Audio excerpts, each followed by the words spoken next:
Welcome, everyone, to our February coffee chat. I am Laura Knudsen-Murray. I am the GIS coordinator and community outreach assistant for IrisBG. With us today is Jana Jones, our social media and community outreach assistant.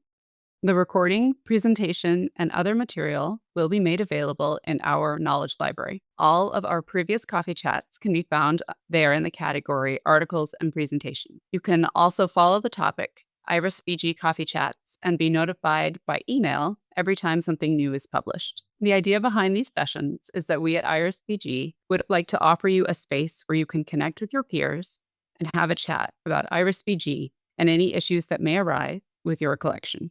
We don't have a fixed format for these, so please get in touch with me if you would like to present a challenge, talk on a topic, or anything. It could be big or small. Hopefully today you will make some new connections, and together we may become a little bit wiser. Save the date. Next month on the 10th, we will hear from Jason Downing from Naples Botanic Garden about their orchid collection and conservation. And this is an overview of everyone who signed up to hear the presentation today. It's great to see people from all over. So thanks for taking time to be with us today. And we have our regular poll that asks you to rate your experience using IrisBG. What is your level of expertise using IrisBG? Are you a novice, an intermediate user, advanced, or are you just trying out the trial? So it looks like 27% of you say novice, 45% intermediate, 9% advanced, and 18% just trying out the trial. Our agenda today, we're so excited to have Melissa Cullina from Coastal Maine Botanical Garden. She's a botanist and conservation biologist. She's serving as the VP of Plants and Science at the Coastal Maine Gardens, where she oversees the garden's conservation, science, collection, and horticultural programs. Prior to these positions, she has been the director of plant science and collections, the director of botanical research and the herbarium,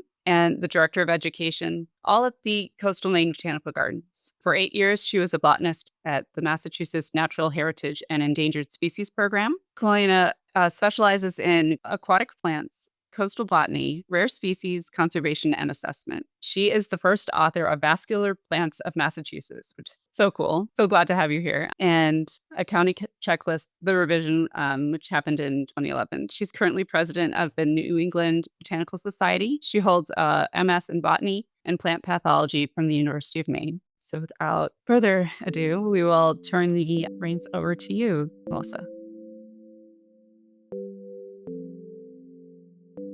Thank you. Thank you for that lovely introduction, Laura. Yes, go Black Bears, UMaine's mascot. And I want to just thank everyone for coming today. It's so nice to see so many colleagues and partners on different projects in the Zoom room. Thanks for being here today, and welcome to the coffee chat. I'm going to give everybody a coffee toast. Sip up. All right. Well, welcome again.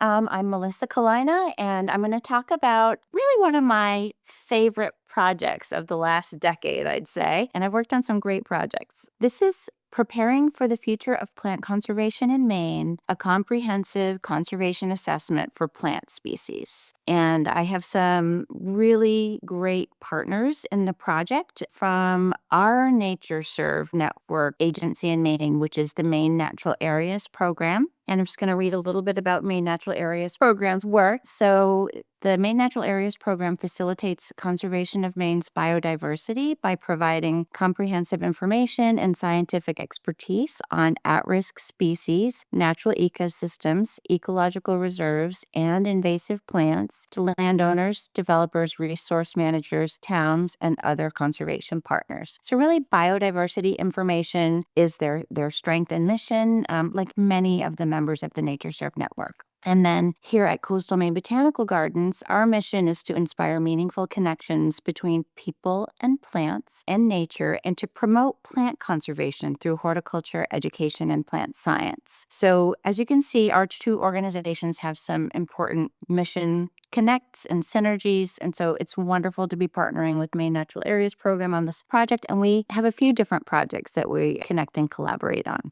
Our work is funded by the Maine Outdoor Heritage Fund, so I wanted to just make sure to pause and give a thank you to our funders. So lots of folks have been working on this project with us over the past few years. Eric Doucette is the present state botanist. Don Cameron was state botanist before Eric, and so worked with both Don and Eric on this project. Lisa St. Hilaire is a data manager at Maine Natural Areas Program. Rachel Warm-Dooch is an intern for Maine Natural Areas Program. And Dylan Dubé, Brett Bemis, and Spencer O'Brien are all folks who have worked on the project from the Coastal Maine Botanical Gardens team. So lots of us, past and present, working on this pretty big set of work. So I wanted to just give a little background and context about Maine, which provides the framework and geographic scope of this project. Maine, it contains 35,380 square miles. It's not a huge state, but it does comprise almost half of New England, and it's about twice the size of Ireland. So it's big for our part of the region. About 13% of our state is covered by water, with an impressive 3,478 miles of coastal inlets and bays. And here in Maine, our three level 3 ecoregions are the Northeastern Highlands, the Acadian Plains and Hills. So those two take up most of the bulk of our geographic scope, but we also have a small corner of the Northeast Coastal Zone creeping into the southwestern part of the state. And then this is a glimpse of what it looks like here on the coast of Maine. You can see that really sinuous coastline in effect here in Booth Bay, where I'm coming to you today. Here at the gardens, you see this nice aerial view of where we live. Again, lots of coastline, lots of conifers, and it's just not a bad place to live and work. And it really is truly an honor to be working to conserve Maine's rare plants. So let's just speak a little bit about Maine's rare plants. Just so folks don't think that this is beginning at ground zero, the Maine Natural Areas Program already tracks 352 rare taxa in Maine. So lots of rare plant conservation already going on. That first list of endangered and threatened plants was published by the then called Maine Critical Areas Program back in the late 70s. And it is just noteworthy, I think, because every state has its different set of regulations, but Maine's rare plants are not protected under our 1975 Maine Endangered Species Act that legally protects wildlife. I'm trying to throw some beautiful plants into this presentation too for all of us in snowbound regions today who might need to see a little bit of color and be uplifted by looking at some plants. So here's Galera spectabilis, the showy orchid, which is S1 in Maine. So why did we decide to undertake this assessment? If, a great body of plant conservation work is already happening, we have a well-established rare plant list in Maine.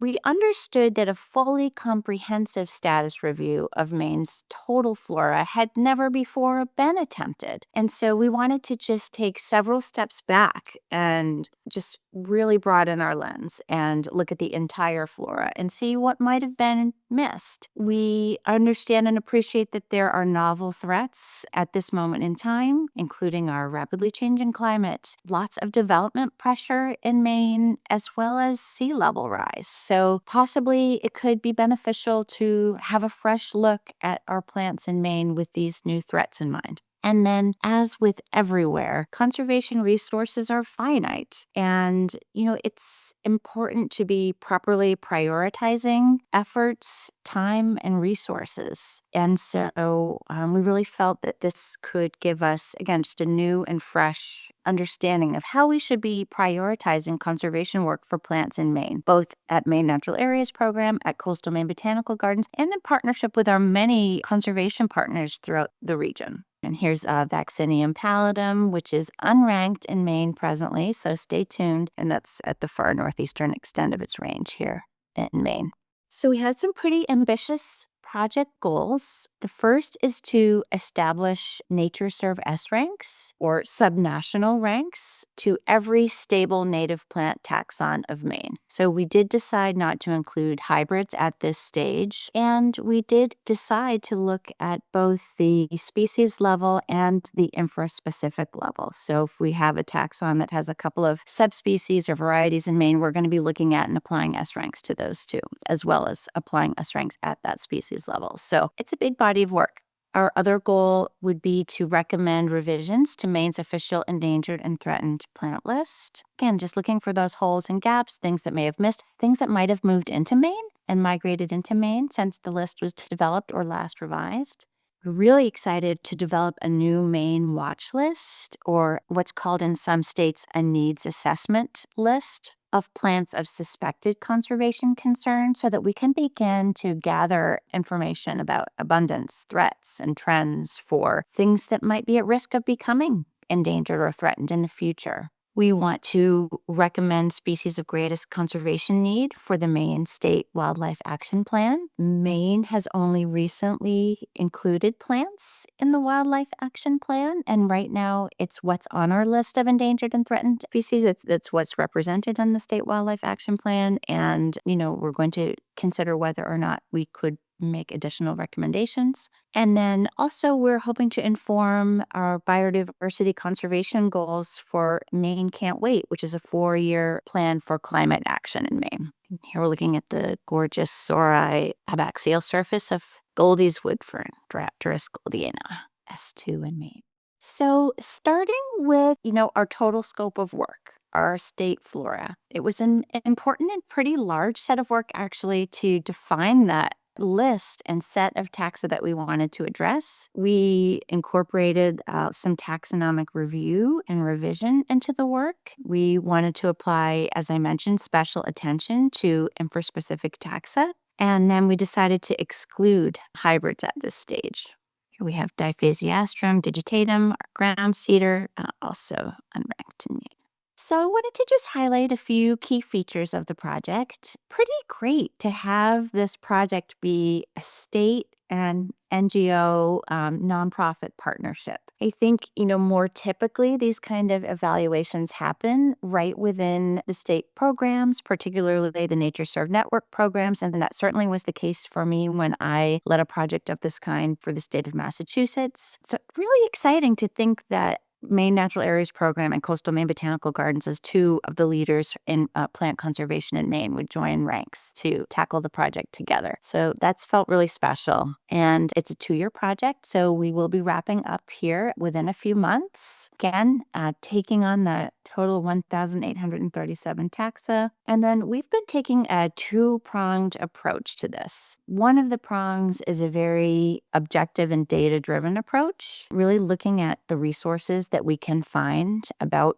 abundance, threats, and trends of these taxa. But then an important and complementary part of our approach is the inclusion of our Maine Botanical Advisory Group, and including expert interview and solicitation of input of their knowledge of these taxa across our Maine landscape, which is really, all told, just decades and decades of experience when you combine the group together. So that's felt like a really important aspect of the work, as well as looking at just the raw data that we can glean about each of these species. And then finally, we're committed to using NatureServe's methodology for the application of their rank calculation tool, which I'm going to be talking much more about in a few minutes, and applying their conservation ranks. Here's a beautiful image of Cypripedium reginae, our showy lady slipper, which is S3 in Maine. So understanding NatureServe's conservation status. So as many of you probably already know, NatureServe, promotes science for conservation and provides rigorous standardized data to guide conservation actions. So again, just a disclaimer, I am not working for the NatureServe network presently, but I do have past experience working for the NatureServe network and just really admire and embrace their work in plant conservation. These conservation status ranks reflect extinction or extirpation risk at various levels. And again, evaluates species and ecosystems at different scales, global scales, national scales, and subnational scales. And for this project, clearly we were working on the subnation or state of Maine. And then the ranking methodology utilized by the NatureServe network integrates inputs in rarity, threats, and trends of taxa. And they've created a very sophisticated and automated rank calculator that ensures consistency and transparency across its use, no matter where you're utilizing it or at what scale you're utilizing it. And so there's some very detailed and thorough methodologies that accompany this NatureServe conservation status methodology. And if you're not familiar with NatureServe's conservation ranks, some of you may be more familiar with using, red list ranks or IUCN ranks. And so I just wanted to give a brief overview. I've already been referencing S ranks, so just let me take a quick pause. The N prefix references the national level, and the S prefix represents the subnational level in the left-hand column. So an X denotes presumed extirpation. An H would indicate a taxon known from historical records only, but with still some hope of rediscovery, so possibly extirpated. A rank of S1 confers a rank of critically imperiled at very high risk of extirpation in the jurisdiction. A rank of S2 would be critically imperiled at very high risk of extirpation. S3 is a rank of vulnerable at moderate risk of extirpation. And then S4 is apparently secure in the subregion, and then S5 is at very low or no risk of extirpation in the state. So I'm expecting that many of you have had some introduction to these ranks, but for those of you who are joining us internationally, maybe this is helpful. So our goal is to apply these types of ranks to every taxon in Maine. And I just wanted to give you a sense of the urgency that I felt in proposing this project in partnership with Maine Natural Areas Program. This is a screenshot of a view from NatureServe's wonderful NatureServe Explorer, which I just feel like it's a rare day that goes by that I don't have NatureServe Explorer up. It's a wonderful resource that gives you a quick snapshot of the different status ranks in different subnations. And so here's an example where you see that our Hartman's long-bracted green orchid, Cologlossum viridi, does not have a status rank in Maine, and yet is tracked or ranked by all of the subnations surrounding us. And just having a glimpse, at this map, you can get a sense of why we feel it's urgently important for us to perhaps, assess this and assign a conservation rank to it so we can understand how Maine should be prioritizing it. Certainly, if our neighbors in Vermont, New Hampshire, New Brunswick, Nova Scotia are tracking it at some, relatively high level of vulnerability or imperilment, it seems we should at least be paying attention to this taxon in Maine as well. And another example of one of the many cases that are similar to this, where for Carolina cranesbilled Thuranium carolinianum, the species is tracked as critically imperiled in our neighboring subnations of Quebec and New Hampshire, and not even known from New Brunswick or Nova Scotia, and yet we don't have a sense of its conservation status here in Maine. And we then just feel really inspired and motivated to change that and think about what species we need to be paying a bit more attention to. So categories that play into the calculation of the rarity status or conservation status in NatureServe's methodology include a few different key factors. And at the broad scale, they are rarity. So understanding the abundance and distribution of any taxon, including population size, the extent of its range, the area that the taxon occupies in real space, the number of occurrences, or roughly defined as populations or stations, and the environmental specificity of a taxon. The next broad category to apply is threats, and understanding and assessing external pressures to the taxon. This includes factors like overall threat impact and the degree of the threat to the taxon. And then finally, if available, trends and tracking the changes to the taxon over time. And the NatureServe rank calculator considers both short-term and long-term trends in population and area for these taxa. Here's a gorgeous picture of Carolina Spring Beauty, Claytonia caroliniana, and not rent. So let's dial in specifically on the rarity factors. So there are a few important factors to consider when you're applying rarity inputs into our rank calculator. The first is the range extent, so the geographic spread of the species within the state of Maine. And you can imagine why this would be important, right? Because relative risk of extirpation is, of course, related to how widespread a taxon is in a subnation. And so just underlining that it is within the state, and then that area of occupancy, which is the actual area that's occupied by the taxon within the range. And then population size. I think we as conservation biologists have only had an ever increasing sense of the importance of population size as critically important for understanding extirpation risk. So population size is an important factor to include if possible. The number of occurrences, the count of areas occupied by a species, typically, again, equated with populations. And NatureServe does have a default separation distance of 1 kilometer between occurrences. And then finally, number of occurrences that are considered to have good viability or a good chance of persisting into the future.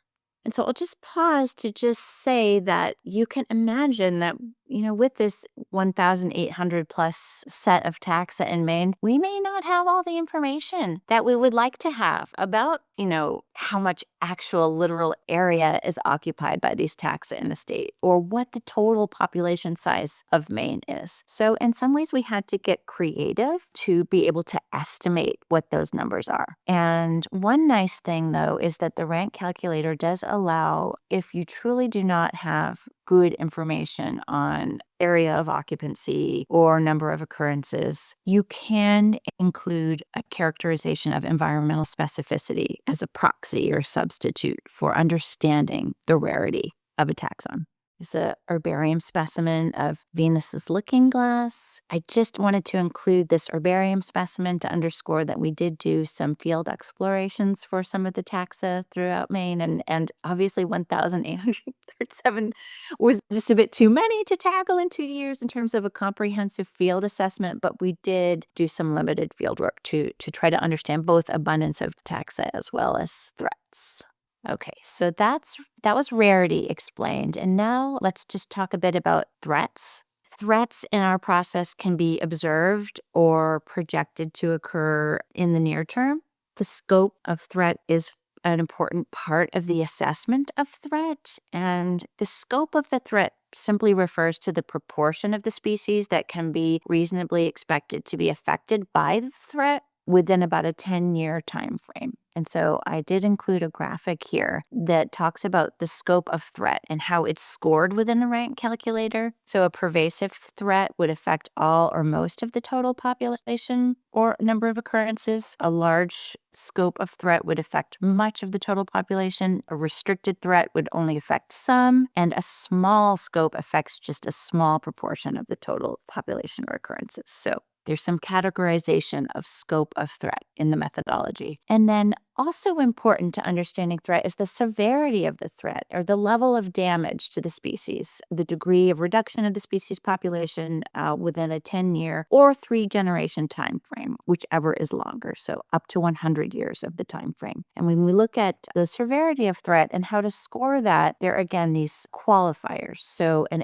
extreme severity threat is likely to destroy or eliminate the occurrences of a community system or species by 71 to 100%. So that would be an extreme severity. And then moving down to serious, moderate, and slight, as you see in the table below. So really, it is scope times severity that's giving us a total calculation of threat impact or the magnitude of the threat in the methodology. So you can see that if you have an extremely severe threat with a pervasive scope, that would give you a categorization of a very high threat impact or a very high threat magnitude. Here we have our emerald ash borer, which has been discovered in Maine, unfortunately, and is spreading throughout our state. And so we've certainly been thinking about the scope and severity of the threat that the emerald ash borer poses to our ash populations in Maine. And when threat factors are not well understood, you do have an opportunity to include a ranking for intrinsic vulnerability.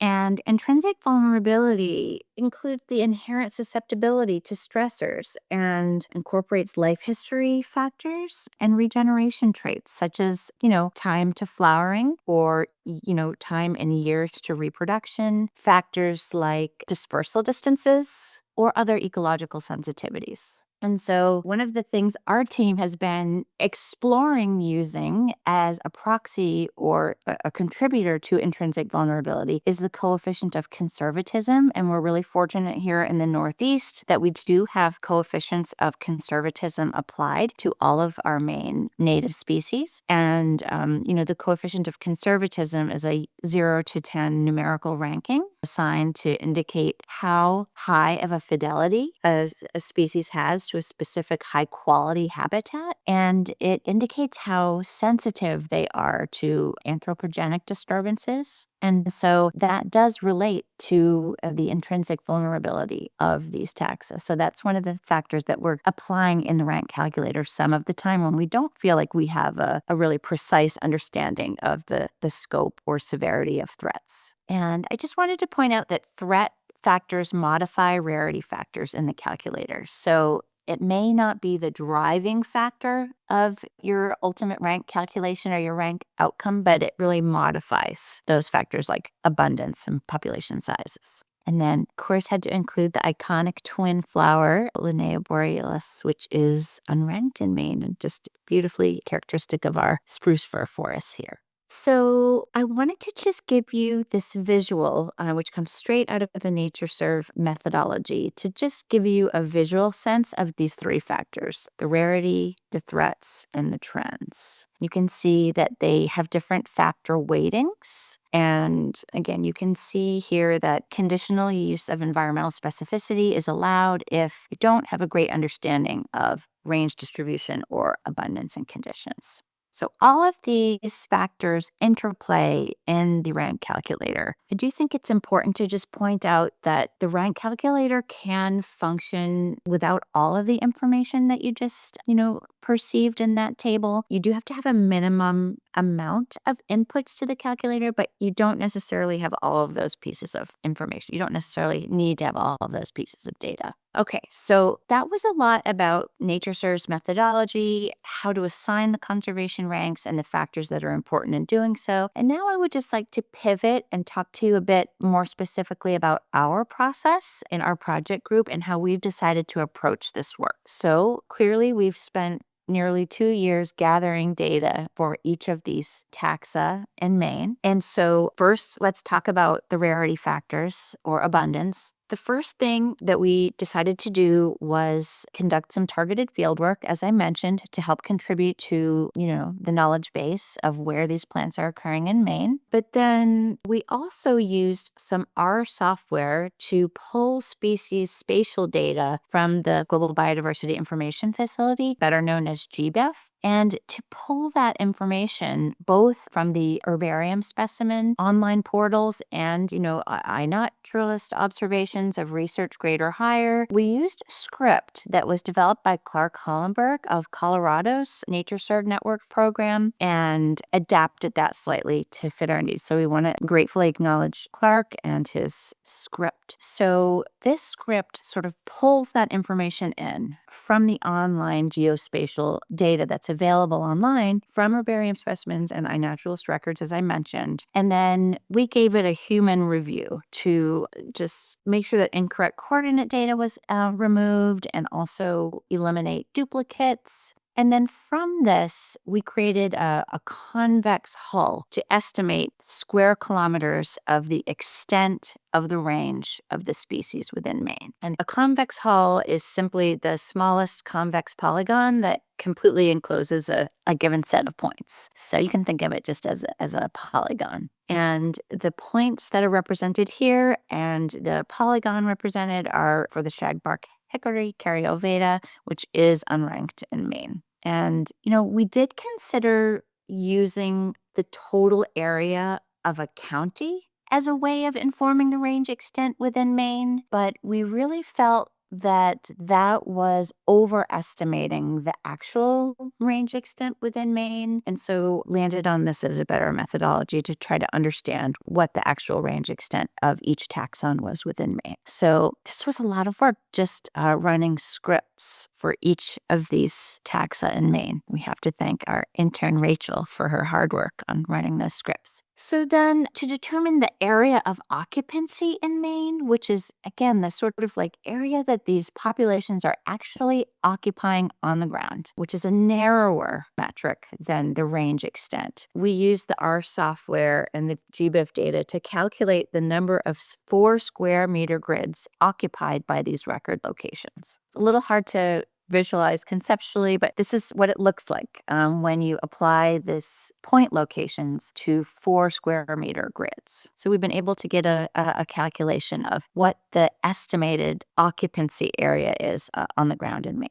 In terms of estimating number of occurrences, again, using that R software and the GBIF data and the standard separation distance of 1 kilometer, which is the NatureServe standard separation distance, we've been able to estimate the number of occurrences on Maine's landscape. And then also we did poll our botanical advisory group, and specifically 7 members of our botanical advisory group, to independently, without consulting with one another whatsoever, estimate the number of occurrences in Maine based on our, in many cases, career tenured experience doing field work throughout the state of Maine. And then finally, in terms of trying to estimate population size, we again pulled that expert interview group, our botanical advisory group in Maine, to try to estimate population sizes in the state. It seemed to be more useful for the more rare taxa. It became really hard for us to conceptualize estimating population size of white pine in Maine, for example. We felt like we could wrap our minds around it more easily for the less common and more rare taxa, and oftentimes we do have actual data for the rarer taxa. So that was a tricky and tough one, but luckily when you're using the rank calculator, there are very large buckets of inputs so that you can include estimates. And then the number of occurrences with good viability will boil down to a best professional judgment when and if we decide to use that metric. And because it isn't always required in every case, there might be instances where we're not going to use number of occurrences with good viability. Luckily, we have this great team of 7 people who can apply their minds and knowledge and experience to these questions. So that was how we've worked to gather information on rarity. And then for gathering information for each taxon on threats, we did a very extensive and time-consuming literature review for all the taxa that we felt were relatively uncommon in Maine, using our different search engines. And we also referred back to NatureServe's Explorer tool quite a bit as well, because I will say the NatureServe network has done a wonderful job of characterizing threats of different taxa. And there is a lot of information that's been compiled regionally and at the state level about threats to these different taxa across our range. Again, we employed the expert interview to ask these 7 botanists what they've perceived to be threats impacting our Maine flora. We've also learned about, this has been an interesting set of work, we've learned a lot about the Climate Change Vulnerability Index, which is a completely separate tool of NatureServe in collaboration with the USDA. And the Climate Change Vulnerability Index attempts to measure climate sensitivity of species. The one thing that's challenging about using the CCVI, as it's called, in our rank calculator is that they are looking at threats at different time scales in many cases. So as I mentioned to you, for the threats in the rank estimation, we're looking at a 10 to maybe 20-year time window for assessing threats and not beyond that, where the Climate Change Vulnerability Index is really looking at a climate time horizon that puts us out into the mid-21st century. So sometimes the 2 tools don't align well, but there are certain cases where they do align well. And that's in cases where species have an expected generational time of 10 to 15 years. And because we can look at, threats over 3 generations of time, the species that do have those generational time lengths do fall within the window of the type of time frame being assessed by both Climate Change Vulnerability Index and the rank calculator. So we really want to use it when we can, because as we all understand to be the case, climate threats could potentially be really impactful for these species. And then finally, as I mentioned earlier in the presentation, intrinsic vulnerability as a factor can be utilized if threats are poorly known. Here's one of my favorite plants, Cullina deflexa, the spurred gentian, unranked in May. So stay tuned. So again, just pointing out, not all factors are needed to run the rank calculator, but you'll get a better quality estimate the more information that you input into the process. 2 rarity factors are definitely needed: range extent or area of occupancy, or 1 rarity factor combined with 1 threat or trend factor. And I think it's just important to name that, not having all these data factors is pretty typical for states or other kinds of subnations who are trying to run these analyses. And so it is nice that there's some flexibility in the tool. But as I and my partners constantly say to one another, what an opportunity there is for continuous improvement on our part in our understanding of the rank factors over time. And that, one wonderful aspect of this project is that, through taking this really deep dive in this conservation assessment work, we're only going to be better prepared in the future as we're able to accumulate and build our knowledge base around each of these species in Maine. And here's Rhodora, treasured by the New England Botanical Society and others rhododendron candidates, unranked in Maine. So where are we in our process now? Having gathered lots of input and feedback from the Botanical Advisory Group and run the scripts in R, done that massive body of literature review and some targeted field work for some taxa that are uncommon in Maine but not on our rare species list, we are now to the point where we're running thousands of plants through the rank calculator. And so I just wanted to give you a glimpse of another one of these convex hulls showing the range extent of the lance-leaved arnica, Arnica lanceolata in Maine. And this is at the very, very uppermost tip of Maine where it abuts Quebec. You'll see Baxter State Park characterized in the map and the St. John River Valley. So giving you just a glimpse of what this work is looking like for us here in Maine. So it's time consuming, it's detail-oriented work, but really mission-driven, important work for us here in Maine. Next steps for us, once we have the final outputs from the rank calculator, there's a really important step that's recommended by NatureServe, which is to then convene your advisory panel. And we'll compare our advisory panel recommendations and compare them with the outputs of the calculation, and really have some good discussion and debate around any discrepancies that we see between our rank calculator outputs and what the sense of this committee is with their best professional judgment and years of experience in Maine. And then the next step will be to really compile a proposal for Maine's needs assessment list, and then bring that before our Botanical Advisory Group, and then making recommendations to new additions to Maine's official endangered and threatened list. And then finally, and probably this will be outside of our 2-year window because this will be a major endeavor in itself, uploading all of those new ranks to Biotics, which is NatureServe's database, so that all of these new S ranks will be visible and searchable and explorer, and we won't have those brown blobs for Maine that indicate that we have not yet ranked a taxon in the state. We have Christmas fern, Callisticum acrosticoides.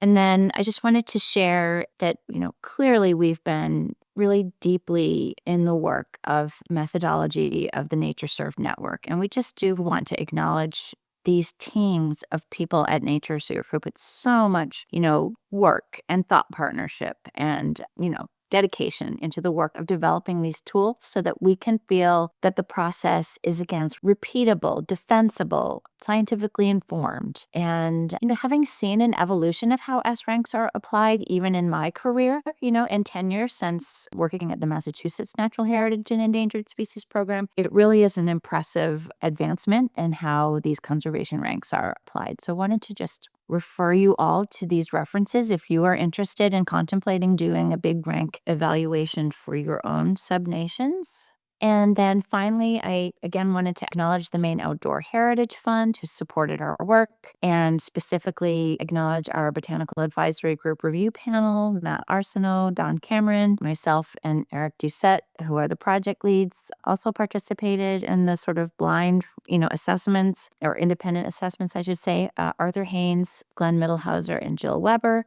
And then again, thanking Clark for the R script that we adapted and modified for the compilation of the information from the online resources. And then photographs are courtesy of William Cullina and Eric Doucette. And with that, I would be happy to take a breath and answer some questions. And thank you so much again for the opportunity to present about this project. Thank you so much, Melissa. What an inspiration for getting very, very detailed work done in Maine. I'm thrilled for you. That is quite an endeavor.